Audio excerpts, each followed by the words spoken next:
Welcome back, everyone. You've probably seen them all over social media, deepfakes like the one behind me, created with artificial intelligence. But you may not know that these are already being used in Hollywood, even in major projects. The AI boom has come to the entertainment industry, and the tech is being used for far more than just changing faces. With concerns about how it could impact creators and performers, we take a look at how Hollywood is handling this AI revolution. ABC's Nathan Rousseau Smith gives us an inside look. So, this is Dorothy, our facial scanning rig. This vault is one of Hollywood's best-kept secrets. It's not safeguarding money or jewels, but something far more valuable. Digital clones of your favorite actors and entertainers. 3, 2, 1. This is how the entertainment capital is fighting to preserve, protect, and future-proof in the age of artificial intelligence. So scrunch your face, yeah. This endeavor, made by the Creative Artists Agency, it's one of the largest and most powerful talent agencies in the country, representing thousands of A-listers in entertainment and sports. Every movement, Anger, like rage. So, 3, 2, and every vocal inflection That quick beige fox jumped in the air over each thin dog. Look out, I shout. used to create and safely store a digital double the talent owns. Think of it like a bank. If somebody now owns their digital likeness assets, anyone who chooses to do anything other than work with that individual, now there's a stronger case to show that they're infringing on their rights. CAA wouldn't say which of its many stars have undergone this 3-hour-long procedure, but claims since the CAA Vault launched in 2023, it's been very popular. Now somebody can show up in a Call of Duty game or in Fortnite or in any of these sort of platforms. But hiring the AI replica won't come at a discount. CAA argues the value is in the person. Tell me about your own love for film and entertainment and where that came from. Oh my gosh, I grew up watching movies with my mom, old school, Katharine Hepburn, Cary Grant, all the old school movies, and really having a fascination with how they were made. Tucked away in the beachy Venice neighborhood sits Deep Voodoo, an AI company co-created by South Park's Trey Parker and Matt Stone in 2020, when the pair sought to create a deepfake spoof of President Trump. Hi, kids. I'm Donald Trump, your president. They had developed this technology along with an incredible team of people and felt like it was too special not to share. We did an Apple TV show called Before. They quickly realized the potential beyond satire, building their own facial scanner for actors. And with that data, they show me how AI can in real time de-age Billy Crystal and Judith Light in the TV series Before. It's gonna be okay, I promise. Please open the door. Releasing his first music video in decades, Billy Joel employed Deep Voodoo's tech, his face de-aged and superimposed. So the performer, the way that they're acting is just as critically important as your technology. To be totally honest, it's more important. To make it believable. Yeah. Now, would something like that have been possible without AI before? The issue that people had with traditional CGI is that it came off a little bit eerie, a little bit, some people call it uncanny, right? This notion that it looks almost right, but there's something that's off about it. Potentially distracting for the viewer. Exactly, that's exactly right. And so the AI has been able to bridge the gap. Some people call it this uncanny valley, to the point where it looks natural, it looks realistic in a way that people can enjoy what they're watching. I had to try it for myself. Instantly, I'm able to see what would take hours in the makeup chair. And then there was this. There's two of you now. Yeah. I mean, that is... My teeth, eyes, face, suddenly someone else's.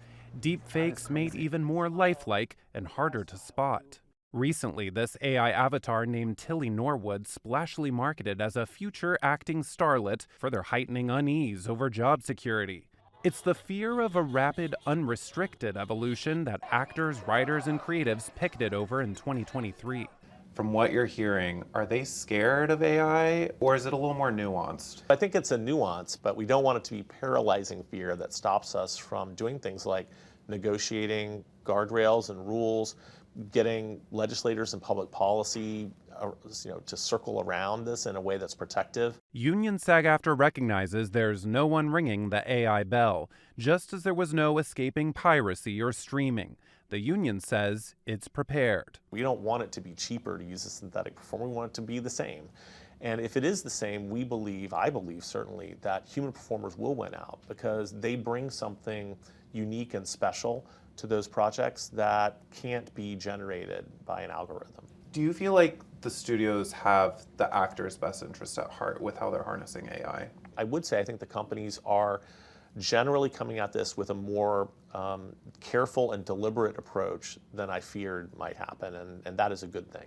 While an AI avatar like Tilly appears more marketing stunt than serious acting contender, how Deep Voodoo harnesses AI has already changed the landscape of Hollywood. Is this technology going to kill jobs? Absolutely not. No. Absolutely Why not? Because what this does is it allows stories and projects to happen that wouldn't otherwise happen. You know? Some of the people that we employed, those jobs didn't exist 5 years ago. AI artist jobs didn't exist. The AI boom reached new heights when earlier this year Google unveiled its generative AI model dubbed VO3. I can describe what I want to happen next. Google showed how it can quickly create realistic-looking videos from scratch with just a few sentences. It caught the interest of famed director Darren Aronofsky, who partnered with Google, creating AI production company Primordial Soup and enlisting director Eliza McNitt to helm their first short film titled Ancestra. We need to go. Is your husband here? This was supposed to be a checkup. Crash C-section! What excited you about trying out VO3? I think the unknown of it all. The film tells the story of McNitt's challenging birth. In distress. What is wrong with my baby? Born with a hole in her heart. Why did you decide using AI in this moment would be the time that you would tell this story? There are things that, I wasn't able to achieve before because I have a very big vision of, creating the cosmos and outer space and having these images that are really difficult to achieve otherwise. And so AI was really integral to the process. Everything you see here has been created with a special version of VO3. In other words, everything is AI, except for the actors in the hospital room. I felt it was actually quite unethical to shoot with a newborn baby.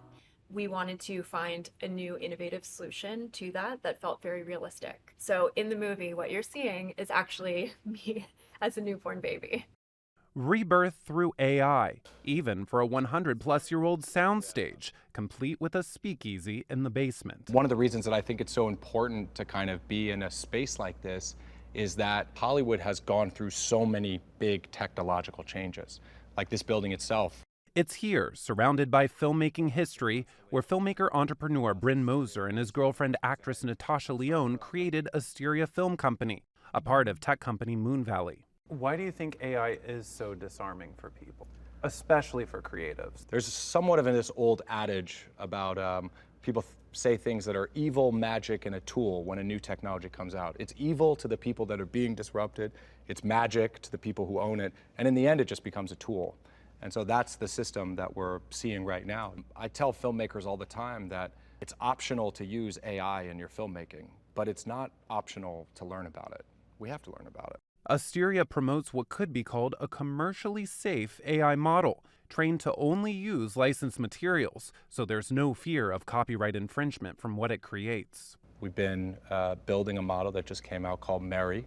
Has all the controls I think that filmmakers were asking for and needs, and certainly what our filmmakers here desired. Taking a tour, we see what the Mary model can do. They show us how with just a few simple prompts, filmmakers are able to turn this still into a video. A stark contrast from Asteria's mission, users of OpenAI's new Sora video generator initially kicked off its release, flooding social media with fantastical AI video clips of copywritten characters.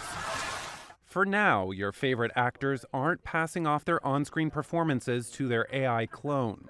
But daring to invent new ways to tell stories is something we've seen since the dawn of cinema. You said you're a big fan of Katharine Hepburn. Yes. If she could see what you guys are doing here, do you think she would sign up to having like a legacy biopic where her face would be put on another actor? I would hope so. She was such a pioneer and so ahead of her time, always. And I think we honor their legacy by doing it really beautifully, flawlessly. That's what I would want. It's really all so fascinating. Our thanks to Nathan for that.